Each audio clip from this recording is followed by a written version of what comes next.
مع البداية ديال ولاية فوزي القجع المنتخب الوطني ولا كيعرف تطور كبير لا قاريا لا دوليا. المنتخب اللي كان كيعاني في 2014 وكان كيحتل المرتبة 88 عالميا. منتخب اللي بدا كيطور في العناصر ديالو ولا كيعتمد على اللاعبين المقيمين في الخارج، والعمل اللي بدا كيعطي الثمار ديالو مؤخرا. المنتخب المغربي تأهل لكأس العالم 2 مرات متابعة 2018 و2022، وما نساوش الملحمة الكروية اللي دار في قطر. المنتخب الاولمبي اللي تأهل لكأس افريقيا المحليين 5 مرات متابعة، البلوغ ديالو المرتبة 1 افريقيا و11 عالميا. وحتى المنتخب الاولمبي اللي كان بالتركيبه الضعيفه ديالو واللي كان كيتقصى من دور المجموعات حقق الاهم دابا، وهو كنشوفوه كيحتل المرتبه الثالثه في اولمبياد باريس.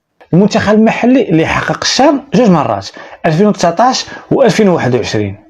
والحدث الكبير هو الاستضافه ديال كاس افريقيا 2025 وكاس العالم. فوزي القجع الثعلب الماكر والرجل المناسب في المكان المناسب.